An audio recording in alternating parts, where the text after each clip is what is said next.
हमारे आंखों में आंसू आ जाता है। हमारे बच्चों को 2 बच्चे जो पहले पकड़ के गए थे, उन लोगों को तेजाब से नहलवाया और उन दोनों बच्चों को टुकड़े में कटवा के बोरे में डाल करके और नमक डाल करके कहीं फेंकवा दिया। लालू जी से मिलने गए। लालू जी से मिलने के बाद यही कहा गया कि हमारे अनुपस्थिति में हमारे बच्चों को मार दिया गया, जो बच्चे हैं उसको बचा लिया जाए। तो लालू ने कहा कि भैया ये सिवान का मामला है, उससे हम कुछ नहीं कहेंगे। और बिहारी चौधरी भी इससे काफ़ी डरते थे। यही नहीं, लालू ज़्यादा भी डरते थे।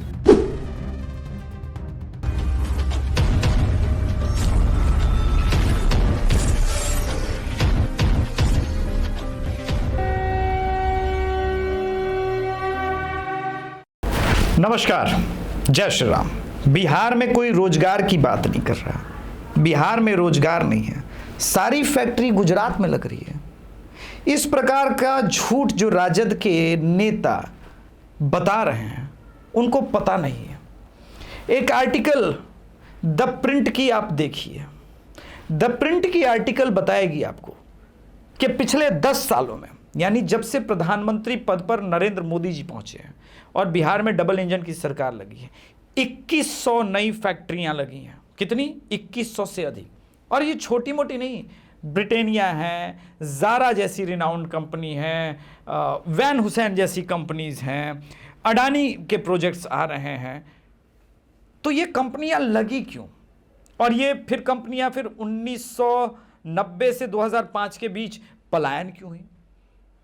इस पर हम बात करेंगे। लेकिन अपने आप को A to Z की पार्टी कहने वाले तेजस्वी यादव ने किसको टिकट दिया? जिसने कहा मैं भूरा बाल साफ कर दूंगा। ठीक है, हमारे चैनल पर वो बात नहीं कही है। जिस चैनल पर कही है, यूट्यूब चैनल पर, उसका मैं कंटेंट भी यूज नहीं कर सकता। लेकिन अशोक महतो ने ये बात कही और वो वीडियो ट्विटर से लेकर हर जगह वायरल है। उसकी पत्नी को टिकट दिया और उसने कहा कि मैं चुनाव के जीतने के बाद भूरा बाल साफ कर दूंगा। यानी तेजस्वी यादव ने यही सोच के टिकट दिया होगा ना कि अनीता उसकी पत्नी जीतेगी, उसके बाद अशोक महतो भूरा बाल साफ करेगा। भूरा बाल मतलब किसको साफ करेगा? भूमिहार, ब्राह्मण, कायस्थ, राजपूत, इनको साफ करेगा। यानी मन में तो यह भाव है ना कि राजपूतों को मिटाना है, ब्राह्मणों को मिटाना है, कायस्थों को मिटाना है, पंडित को मिटाना है, ब्राह्मण को मिटाना है। कोई इसमें दो मत तो नहीं है, क्योंकि यह बात कही अशोक महतो ने। अब आते हैं तेजस्वी यादव ने, जिसको अगला टिकट दिया, वो बड़ा कद्दावर आदमी है भाई। उनकी लेगेसी है शहाबुद्दीन। शहाबुद्दीन के बेटे ओसामा जी को टिकट मिला है। ओसामा जी छोटे साहब के नाम से पॉपुलर होने लगे हैं। इसी बात पर याद आया 2020 के चुनाव में, जब हमारा कोलैबोरेशन था द चौपाल के साथ, हमारे मित्र सौरभ पांडे शौर्य ने चंदा बाबू जी से बातचीत की थी। चंदा बाबू कौन है? ये वो व्यक्ति हैं जिनके बेटों को शहाबुद्दीन ने तेजाब से नहलाया था। आइए उस बातचीत के कुछ अंश को सुनिए और फिर अपने आप को मेरे जगह पर रख के उसको समझिएगा। और ये द चौपाल ने जिस प्रकार से कार्य किया था, वो आइकॉनिक इंटरव्यू है। उस इंटरव्यू को आप लोग जरूर सुनिए। मेरे ही चैनल पर आपको 2025 में वो देखने को पूरा मिल रहा है। सिवान आए तो सिवान से जुड़ी एक ऐसी घटना जिसने पूरे देश का दिल दहला दिया। एक ऐसी घटना जिसने हर किसी को रोने पर मजबूर किया। आप सबको पता है, यहाँ के अपराधी सांसद शहाबुद्दीन के जो आतंक रहे हैं, उसकी बहुत तमाम कहानियाँ रही हैं। उन्हीं में से एक घटना रही है चंदा बाबू के बेटों को जिस तरीके से दिन दहाड़े मार डाला गया। मुझे नहीं समझ में आ रहा है कि मैं किन शब्दों में शुरुआत करूं या क्या बात करूं।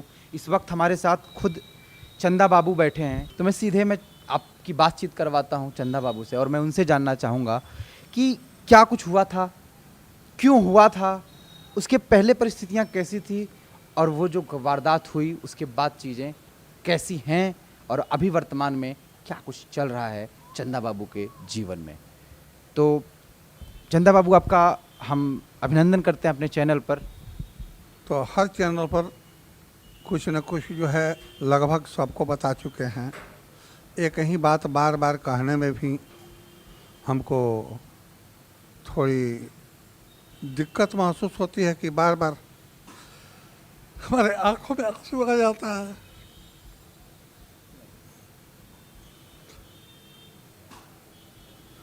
सोलह अगस्त 2014 की बात है, 2004 की बात है। हम नहीं थे, हम पटना में थे। हमारी अनुपस्थिति में साहबुद्दीन के चमचा बेलचा और गुंडों ने मांग किया 2 लाख रुपया ले आओ तब मकान बनाओ। जिस मकान में अभी हम बैठे हुए हैं, इसी मकान को जो है हमारे बच्चे बनवा रहे थे और उसमें उनका खबर आया कि 2 लाख रुपया भेज दो तब मकान बनवाओ। बच्चों ने कहा कि पापा जी नहीं हैं, उनके आने के बाद आप लोग को जैसा होगा वैसा कीजिएगा। इस पर कहा कि नहीं तब एक दुकान हम लोग इसमें बनवा करके जब्त करेंगे, अपने बाप से कहो कि एक मकान जो है वो लिख देगा। तो हम माटी और बालू गिरवा रहे हैं। तो माटी बालू और सीमेंट लोग गिराए और इस पर जो बच्चे ने कहा कि देखिए मेरा चीज़ है, ज़बरदस्ती आप लोग मत कीजिए, बालू का और मट्टी का दाम ले लीजिए। मट्टी बालू का दाम भी दे दिया, लेकिन फिर भी उनके चमचा बेलचा में उनके एक चाचा हैं जिनका नाम है मकसूद आलम। वे आए, उनके एक बहनोई आए और एक उनका क्या कहा जाता है एक शूटर आया। ये तीनों लोग आए। एक जो है उनका भतीजा आया। अब सब लोग लगे कहने के नहीं, ये साहब का आदेश है, या तो 2 लाख रुपया दे दो, नहीं तो एक दुकान हम लोगों को जब्त करने दो। बच्चों ने कहा कि पापा जी नहीं है, आप लोगों को जो भी करना होगा कल कीजिएगा। आज आप लोग आए हैं तो खाने पीने के लिए कहिए, हम लोग 10-20 हज़ार रुपया दे सकते हैं, लेकिन 2 लाख रुपया हम लोगों के पास नहीं है। इस पर वे लोग हमारे बड़े लड़के को मारने पीटना शुरू कर दिया। छोटे बच्चे ने देखा कि जो है हमारा बड़ा भाई जो है मार खा रहा है, तो वह जो है लगा थाना को फ़ोन करने। तो थाना को फ़ोन करना क्या था कि उनका एक चचेरा भाई जो टुन्ना मियाँ है, वो जो है लपक करके उसको घसीट लिया कि साला तुम आदमी नहीं पहचानता है, थाना को फ़ोन करता है। किसी तरह से अपना देह छोड़ा के वो अंदर भागा। लेकिन जिस रोज़ की घटना है, उस रोज़ हमारे यहाँ डालडा की गाड़ी आई हुई थी, जिसमें 2.5 लाख रुपया मेरा बड़ा लड़का लेकर के कैश दुकान में कैश बॉक्स में रखा था कि अति को पार्टी को भुगतान देंगे। तो जब पकड़ करके उस हमारे बच्चे को पकड़ करके जब जो है टूना मियाँ ने खींचा, तो वो किसी तरह से अपना देह छुड़ा करके भाग गया भीतर जाने के बाद ये कहता है कि लूट लो, देखो गला में क्या है। तो गला में लोगों को 2.5 लाख रुपया मिल गया। ये जो है निकाल लिया। अब बच्चा देख रहा है कि एक तरफ हमारा रुपया निकल गया, दूसरी तरफ हमारा भाई की पिटाई हो रही है। वैसी अवस्था में लैट्रिन में डालने वाला एसिड जो है वो रखे हुए था, जो लैट्रिन में डाला जाता है। उसको समझ में नहीं आया कि मेरे पास पिस्टल है कि बंदूक है कि ईंटा है कि पत्थर है, कुछ था नहीं। उसको उसमें मग में उड़ील के जो अब इसके भाई को पीट रहे थे उन लोगों पर फेंका। तो भगदड़ हुआ कि तेजाब बिगलस। लोग वहाँ से भागा। तब तक तीसरा भाई जो गिरा हुआ था, उसके बदन पर भी तेजाब गिर गया था और इन लोगों में एक के पीठ पर, एक दो के मुंह पर लगा था। तो जब हल्ला हुआ उस वक्त जो है हमारे बड़े लड़के को जिसकी पिटाई हो रही थी उसको थोड़ा सा चैन मिला और लोग जब भगदड़ से हटे तो यहाँ से भाग करके बगल के मकान में छुप गया।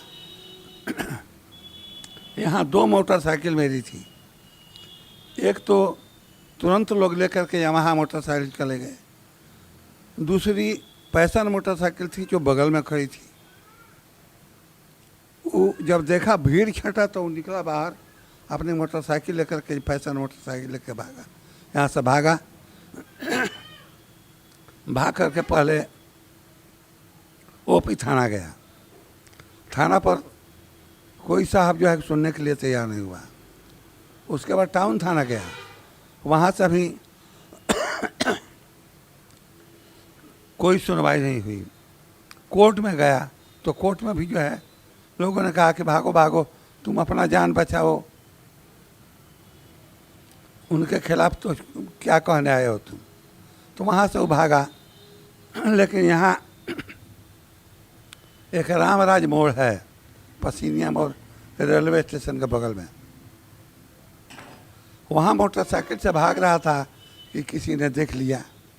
उसके चमचा बेलचा लोग थे, इसकी मोटरसाइकिल लोग छीन लिए और इसको लेकर के लोग प्रतापपुर चले गए। यहाँ मेरा जो लड़का था, जिसने अपने भाई को और अपने को बचाने के लिए घोल करके जो है डब्बे में फेंका था, तो हुआ कि पकड़ लो को मारो, पकड़ो पकड़ो को जाने मत दो। तो घर का दरवाज़ा का हमारा ताला वाला तोड़ करके अंदर छुपा हुआ था, उसको अंदर से लोग उठा लिया। और उसके बाद से हल्ला हुआ कि अब लूट लो को। तो जो भी संपत्ति हमारी थी, जितना दुकान में सामान था, मकान में, घर में जो कुछ था, सारा उन लोगों ने लूट लिया और लोगों से लूटवा दिया। कुछ शेष बचा नहीं, परिवार छिन्न भिन्न। और उस बच्चे को यहाँ से ले गए। एक लड़का हमारी अनुपस्थिति में, एक टाउन थाना के बगल में मेरी दुकान है, वहाँ बैठा हुआ था। वो नहीं जानता है कि हमारे यहाँ कौन सी घटना हो गई। तो वहाँ लोग पहुँचा कि चंदा का दुकान कौन है, चंदा का दुकान कौन है। तो वो लड़का जो है गंजी अपना लुंगी पहन करके बैठे हुए था। कहा कि भैया यह तो दुकान है, का बात हो, कुछ लेबे के बा। तो चल चल बैठ, साला मोटरसाइकिल पर बैठ। तो कहता कि कहा भैया, गंजी तो पहने हुए था। कहा कि बुशर्टवा पहन ली। तब तक इनका जो है एक शूटर है, आफ्ताब मियाँ, चाँप का है, वह जो है जाकर इसको गर्दन में जो है अपने एथी से, पिस्टल के बेट से, बट से गर्दन में मारा। गर्दन में हाथ लगा के ढकेल दिया नीचे कि बुशर्ट पहनेगा, बैठ मोटरसाइकिल पर बैठ। और ज़बरदस्ती मोटरसाइकिल पर बैठा करके आगे जो है मकसूद मियाँ चला रहे थे। बीच में लड़के को बिठाया गया और गमछा से इसका मुंह ढाँप कर और पकड़ लिया गया। अब वहाँ से लेकर के लोग प्रतापपुर चले गए। एक लड़का जो यहाँ छुपा हुआ था, ताला तोड़ करके उसको लोग लेके चले गए।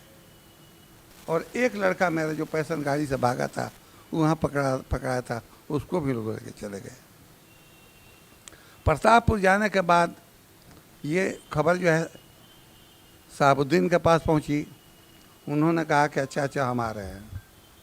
तो इनका काम था कि रोज़ जो है कहने के नाम पर जेल में थे, लेकिन हमेशा ये बेल में रहा करते थे। दिन भर जेल और रात भर बेल, ये स्थिति थी सिवान की।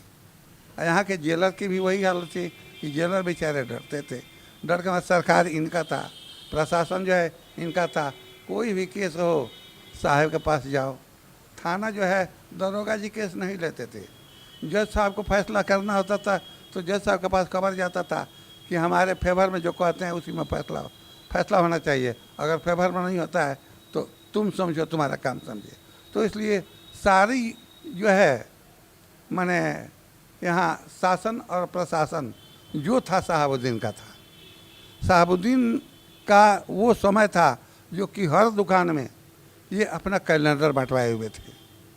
हर दुकान में, जिस हिंदू के दुकान में कैलेंडर नहीं हो उसका खैर नहीं है, उसके दुकान में ताला लग जाना है कि सारे को ताला नहीं लगाया है, कैलेंडर मेरा ताला बंद करो। और नहीं तो हर आदमी जैसे भगवान और ऐसी को मूर्ति को अगरबत्ती दिखाया जाता है, इसके वैसी पिक्चर को भी अगरबत्ती दिखलाते थे। ये स्थिति थी सिवान की।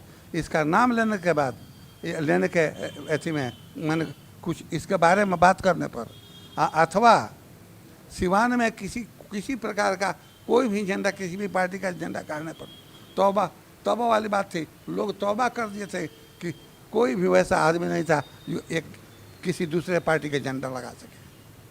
यहाँ दूसरे पार्टी का झंडा नहीं लगता था, और जो लगा दिया उसका खैर नहीं है। तो इस तरह की कई वारदातें यहाँ हुई हैं। जानने वाले सिवान के हर लोग जानते हैं। तो वहाँ जाने के बाद रात में उसका आदेश हुआ कि देखो उसके परिवार में जो सबको मार डालो। हमारे आदमी के साथ जो है ऐसी बात जो है वारदात कर दिया ये सब, तो सबको मार डालो। यहाँ घर में बीवी थी और एक हमारी लड़की थी और एक विकलांग बच्चा था। ये तीनों लोगों को लोगों ने कहा कि भाई तुम लोग हो, कहीं कुछ कर देगा तो क्या करोगे, तुम लोग घर छोड़ दो। ये लोग जो हम किराए के मकान में रहते थे, इस मकान में तो हम बाद में आए हैं, लेकिन हम रहते थे किराए के मकान में। लोग अपना मकान छोड़ के ये लोग जो है सिवान से बाहर लग गया। अब ये लोग कहाँ है, हम कहाँ हैं, हमको न पता है कि ये लोग कहाँ है, इन लोगों को न पता है कि हम कहाँ हैं। किसी को कुछ पता नहीं। 4 महीने तक हमको न हमारे अपने परिवार से मुलाकात है, न इन लोगों को हमारे बारे में कोई जानकारी है।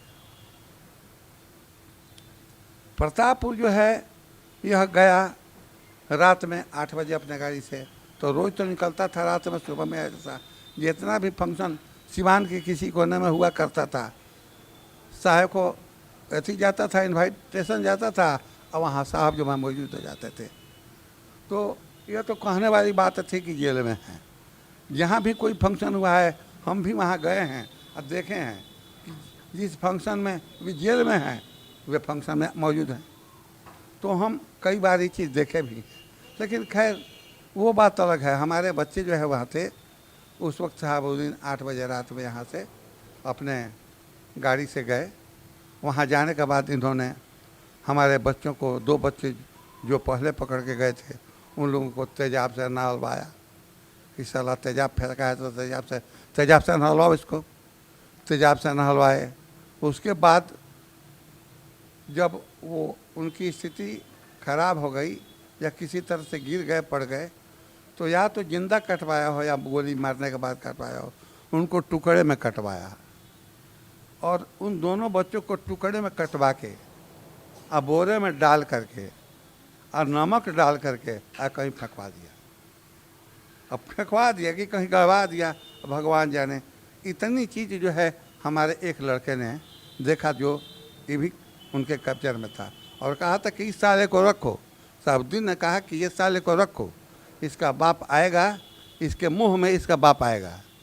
आने के बाद जो है अपना मकान जब लिख देगा तो इसको भी मार दिया जाएगा और उस को भी मार दिया जाएगा। इसको मारो और उसको मारो, दोनों को मार दो, मकान जो है जब्त कर लो। यही मकान है जिसमें अभी आप बैठे हुए। तो वैसी अवस्था में हम तो थे पटना में हमारे पास खबर गई कि घर से कोई लड़का छत से गिर गया है, पीएमसीएच चले जाओ। पीएमसीएच में हमने पता लगा तो जिन पर तेजाब गिरा हुआ था वे लोग गए थे।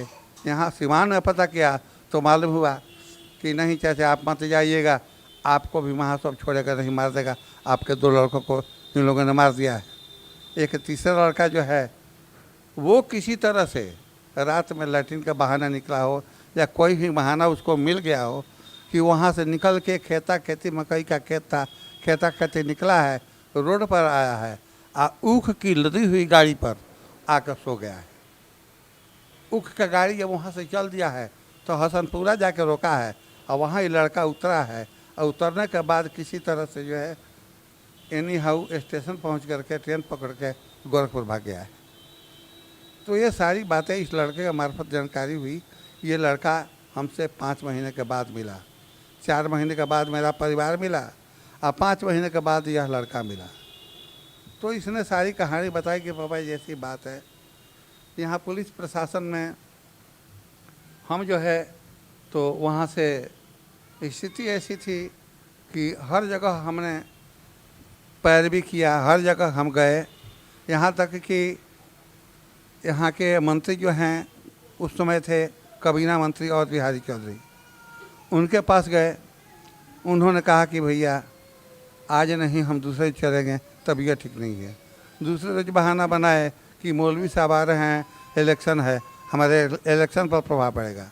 तीसरे रोज इन्होंने कहा कि देखिए हम कभी बाहर रहते हैं, कभी क्षेत्र में रहते हैं और कभी पटना रहते हैं, अगर हम चलते हैं तो कहेगा कि पीठ पर होकर गया था, तो हमारे ही यहाँ कुछ करा दे तो हम क्या करेंगे। क्योंकि और बिहारी चौधरी भी इससे काफ़ी डरते थे। यही नहीं, लालू यादव भी डरते थे, क्योंकि लालू यादव के पास हम ये लोग तो नहीं गए, और बिहारी नहीं गए। एक और मंत्री यहाँ एजाजुल हक थे जो साबुद्दीन के बहनोई हैं, उनके पास गए। उन्होंने कहा कि भाई कैसे कैसे लोग हमारे यहाँ चले आते हैं, हटाओ इन लोगों को, जल्दी हटाओ, ये लोग तेजाब बेचने वाला है। तो ये हुआ। उसके बाद जो है एक छपरा के उदित राय हैं बेचारे, उनसे कहा गया तो वो तैयार हुए, मर्द आदमी हैं, तैयार हुए। उनके साथ हम लोग जो है लालू जी से मिलने गए। लालू जी से मिलने के बाद यही कहा गया कि हमारे अनुपस्थिति में हमारे बच्चों को मार दिया गया, और हजूर मिन्नत है, आरजू है कि जो बच गया है आप बोल दीजिए उसको बचा लिया जाए, जो बच्चे हैं उसको बचा लिया जाए। तो लालू ने कहा कि भैया ये सिवान का मामला है, और उससे हम कुछ नहीं कहेंगे, क्योंकि लालू जी भी डरते थे कि इसके पास जो है कुछ विधायक थे कि अगर इनका खिलाफियत करेंगे तो विधायक हट जाएंगे और लालू जी की सरकार गिर जाएगी। तो इसलिए लालू जी भी मजबूर हो गए, उन्होंने कहा कि सिवान का मामला है और उससे हम कुछ नहीं कहेंगे। भाई कहेगा कौन, जब ऑलरेडी चीफ मिनिस्टर नहीं कहेगा तो कहेगा कौन। तो वहाँ से मायूस होकर के हम लोग चले आए, लेकिन हम कहे कि नहीं, जिद नहीं छोड़े। हम लोग लगातार जो है पैदल जाते रहे, कि उस समय लालू जी नहीं बल्कि राबड़ी देवी मुख्यमंत्री थी। हम सोचे कि राबड़ी से भेंट करें, तो कई बार जाने का 15 बार लगातार 15 दिन गए, मुलाकात नहीं हुआ। अंत में मालूम हुआ कि सोनपुर के लोग को आदेश हुआ कि इलेक्शन का समय है, केवल सोनपुर के लोग ही आएंगे। उस सोनपुर के ग्रुप में हम अंदर चले गए कि हमको कौन जानता है कि हम कहाँ से हैं। वहाँ जाने के बाद सबसे लालू जी और राबड़ी ने ये बात करना शुरू किया कि को क्या देगा, कौन कितने गाड़ी देगा, कोई तेल देगा नहीं देगा। कुछ जो है कर्मचारी वगैरह लोग भी अपनी अपनी बात कहने लगे।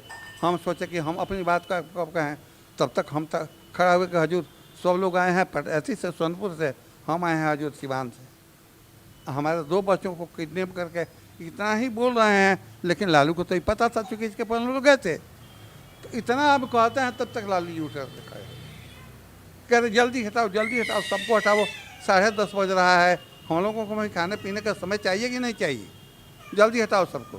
पुलिस वहाँ से लगी खदेड़ने, सब लोग जो है तो अपना निकलने लगे।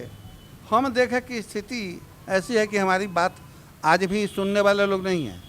उस रोज तो नहीं सुने, खदेड़ दिए, आज भी सुनवाई नहीं होगी। हम जानबूझ के वहाँ पटा गए, गिर गए कि हजूर अब बाकी क्या है, मेरा तो सब कुछ चला गया है, कुछ है नहीं, अब हमको भी यहीं मार दिया जाए, हमको भी अब यहीं मार दिया जाए, अब इसके अलावा दूसरा हमारा कोई रास्ता नहीं है। तो हमको भोला बाबू, उनके आप सहयोग थे राबड़ी जी के, वो हमको पकड़ करके उठाए, चैम्बर में बैठाए कि नहीं आपके बारे में भी बात हो रही है। तो वहाँ से लिख के मिला एसपी सिवान, आप इनके सुरक्षा की समुचित व्यवस्था करें। उसके बाद हम दौड़ने लगे डीजीपी नारायण मिश्रा के पास। डीजीपी नारायण मिश्रा के पास से मिला डीआईजी छपरा, आप फैक्स वहाँ से किया गया, उसका एक कॉपी हमको दे दिए कि छपरा आप अपने देख रेख में इनके सुरक्षा की व्यवस्था करावें। आईजी नीलमणि जी लिख करके एसपी को दिए कि एसपी सिवान। हम कहे ठीक है। तो हम किराए का मकान में 2 कमरे में थे, एक कमरा हमने इन लोगों को दे दिया, एक कमरे में अपने परिवार का गुजर करने लगे। तो इस तरह से मैंने यहाँ की ज़िंदगी हमने गुजारी। हमारी जो है पैरवी करने वाला तो कोई था नहीं, आप ही लोगों के माध्यम से, चैनल के माध्यम से, मीडिया वालों के माध्यम से या अखबार वालों के माध्यम से ये बात जो है पूरे इंडिया में फैल गई। हमारी बात को, हमारी आवाज़ को बुलंद करने के लिए वहाँ से प्रशांत भूषण जी ने ऑफर किया कि चंदा बाबू का केस हम लड़ना चाहते हैं। कई जगह से हमारे पास फ़ोन आया कि प्रशांत बाबू आपका केस लड़ना चाहते हैं। क्या चाहते हैं आप, केस लड़ना चाहते हैं कि नहीं? हम कहे देखिए भैया, साहबुद्दीन के पास सोर्स है, पैसा है, सब कुछ है, लेकिन मेरे पास कुछ नहीं है। और इस स्थिति में हम केस लड़ने के काबिल नहीं।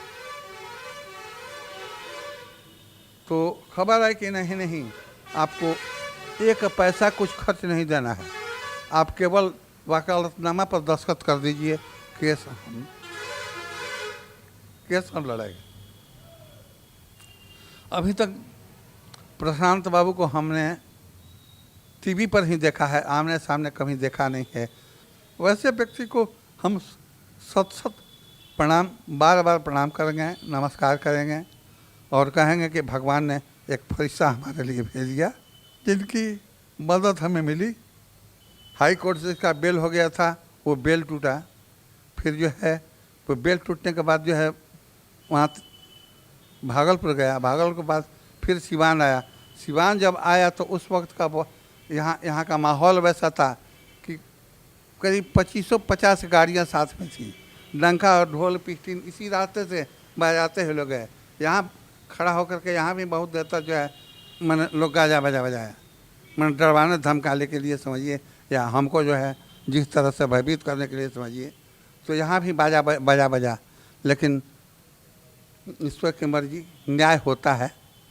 तो प्रशांत भूषण जी ने वहाँ हमारा केस थमा और वकालतनामा हमारे लेकर के हमारा केस लड़े।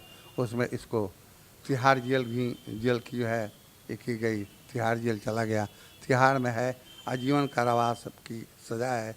अभी आजीवन कारावास आजीवन है या क्या है ये हम नहीं जानते हैं। आजीवन में या तो जीवन भर होता है, नहीं तो 15, 16, 14 बरस होता है। चंदा बाबू के दर्द को आपने समझा। एक तो मैं नहीं लगा सकता और वीडियो, उसका कारण है कि वो सत्यमेव जयते आमिर खान का एपिसोड था, लेकिन पूर्णिया में एक जाने माने कॉमरेड की हत्या हुई, कॉमरेड की। और वो हत्या इतनी दर्दनाक थी क्योंकि उस समय हम लोग पूर्णिया में ही थे, मेरा मैट्रिकुलेशन पूर्णिया से ही हुआ। उनकी हत्या के बाद अजीत सरकार नाम था उनका, पूर्णिया तो बंद हुआ, लेकिन जिस प्रकार से ब्राइट करियर हॉस्टल के पुराना वाला अब तो बहुत बड़ा स्कूल हो गया उस तरफ, रामनगर की तरफ है वो राइस मिल उधर हुआ करता था, उसके उधर पहले जो है वो कांग्रेस भवन के ठीक पीछे ब्राइट करियर स्कूल हुआ करता था पूर्णिया में। और लेकिन हॉस्टल जो है उससे थोड़ा सा आगे था, उस हॉस्टल के पास ही जैसे गाड़ी मुड़ी 107 गोलियां मारी गई थी अजीत सरकार को।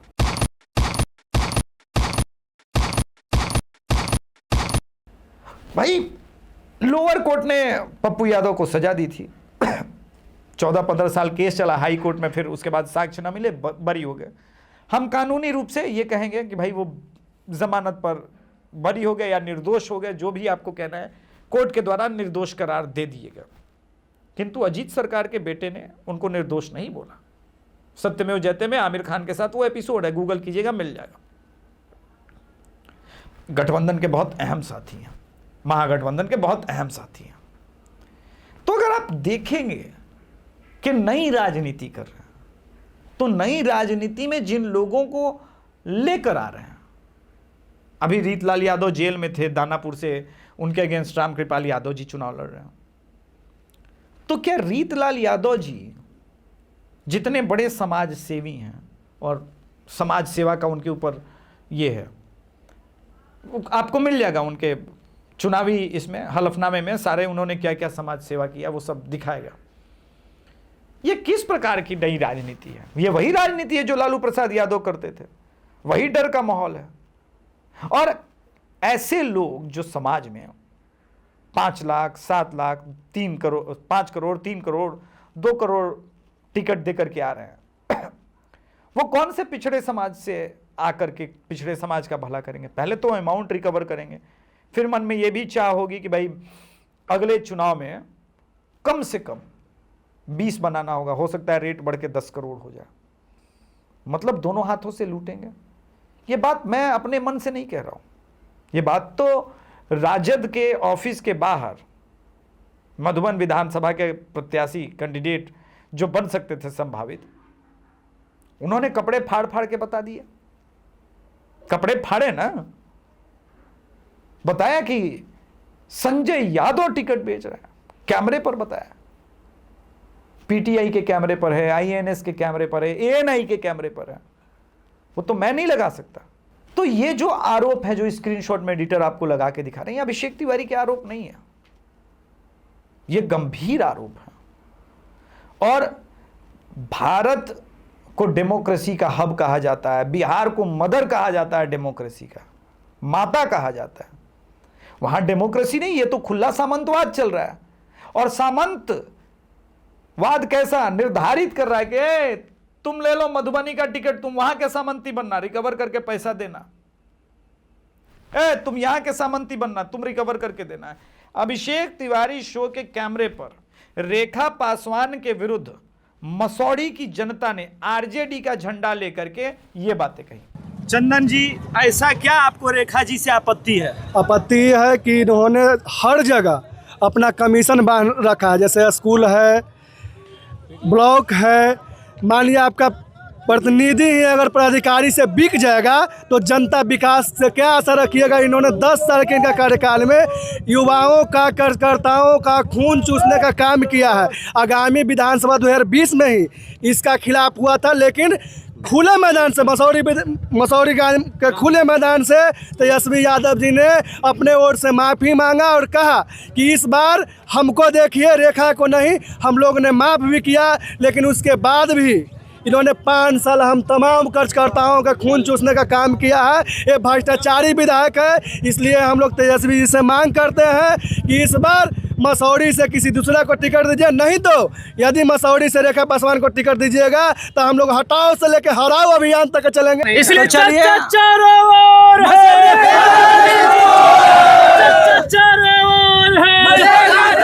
तो मसौड़ी की राजद की समर्थक जनता स्वयं ये कह रही है कि भाई आपने रेखा पासवान जो है वो करप्शन कर रही है। मेरे आरोप नहीं है ना, कैमरे पर उनके समर्थक कह रहे हैं, राजद के समर्थक कह रहे हैं। तो ये तो राजनीतिक अपराध है और ये हो रहा है। मैं लैंड फॉर जॉब स्कैम की, आईआरसीटीसी चारा घोटाला की जिसमें पनिशमेंट मिल चुका, उसकी बात नहीं कर रहा हूं मैं, मोरल ग्राउंड की बात कर रहा हूं। अब कुछ लोग कहेंगे कि अभिषेक भैया आप भाजपा, जदयू और लोजपा में भी है। यह आरोप है। किस पार्टी के, भाजपा के किसी नेता ने सड़क पे यह बात कही कि टिकट बेच दिया बीजेपी ने? किसी दिन तो नहीं कहा। लोजपा के भी विरुद्ध किसी नेता ने नहीं कहा। यह सारे आरोप तो राजनेताओं के द्वारा गढ़े गए हैं। जिस प्रकार के साक्ष्य राजद या कांग्रेस के प्रति, जैसे आदित्य पासवान ने लगाया मेरे कैमरे पर, ये कृष्णा लवरू, राजेश राम, अध्यक्ष महोदय, शकील खान भी, सुशील पासी, अच्छा, शहनवाज आलम और देवेंद्र यादव, क्या बात। ये लोग मुख्य लोग हैं जिन्होंने भारतीय जनता पार्टी, जनता दल यूनाइटेड को बिहार दिवाली गिफ्ट कर दिया। दिवाली छठ सब बिल्कुल। और यह सच होगा कि जिस तरह से टिकट का वितरण किया गया है, किया जा रहा है, इससे साफ साफ प्रतीत होता है कि ये लोग टिकट का सौदा किए हैं। पैसे लेकर के टिकट बेचने का काम इन्होंने किया है और मदद किया है भारतीय जनता पार्टी, जनता दल यूनाइटेड को चुनाव जीतने में। और इसमें एक महत्वपूर्ण रोल उस व्यक्ति का है, सीमांचल का ठग, अपराधी, जिसने लोगों को झूठ बोल करके, ठग करके लोकसभा को जीतने का काम किया है, जिसका नाम पप्पू यादव है, उसकी इंटरफेरेंस, और उसने गलत लोगों को टिकट दिलाने का काम किया है। वो ये लोग मिल करके इन्होंने बिहार कांग्रेस को बेचने का काम किया। और राहुल गांधी जी जिस मुहिम को लेकर निकले हैं, जिस हिस्सेदारी की बात कर रहे हैं, उसे ये लोग मिलकर ध्वस्त कर रहे हैं। जैसे आदित्य पासवान ने कहा, ऐसा कोई आरोप तो नहीं लगाया। विपक्ष का आरोप और है और सत्य और है, और विपक्ष के नेताओं के द्वारा विपक्ष में ही लगाए गए आरोप और है। You can not compare simply an apple and orange.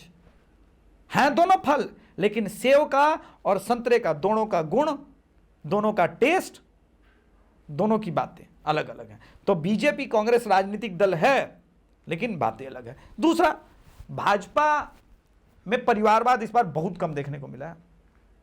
आप इधर देखिए, किसके बड़े राजनीतिक चेहरे को टिकट नहीं मिला है? सबको मिला है। 30-30 साल, 40-40 साल ओबीसी समाज से आने वाले, प्रतिनिधित्व करने वाले बार बार कहते हैं कि मैं पिछड़े समाज का बेटा हूं, पिछड़े समाज का बेटा हूं। भैया, आपके पापा पिता नेता रहे बड़े, आप नेता रहे, अभी भी आप पिछड़े समाज के ही नेता हैं। कब तक पिछड़े रहेंगे भाई? अब 5 करोड़ रुपए, 3 करोड़ रुपए टिकट दे रहे हैं, का पैसा दे रहे हैं, कब तक आप पिछड़े रहेंगे? अब आप पिछड़े नहीं हैं। हां, मानसिकता में है ना। नौहट्टा में जाइएगा, चरवाहा विद्यालय है, लोग वहां पे गांजा फूकते हैं। चले जाइएगा, अभिषेक तिवारी की बात सुन के मत विश्वास कीजिएगा, चले जाइएगा। यह चरवाहा विद्यालय का उतना बड़ा भूमि यही काम कर रहा है। तो जिसका विजन ही ऐसा हो, वो कहां से विकास की बातें करेगा? नीतीश कुमार ने विकास किया है। 2300 फैक्ट्रियां ये जो नई आई हैं, 2100 प्लस फैक्ट्री, मेरा आर्टिकल नहीं है, द प्रिंट का आर्टिकल है, और लिखने वाली भी ज्योति यादव है। ये सब कुछ वास्तविकता से इतर नहीं है। धन्यवाद। जय श्री राम। हर हर महादेव।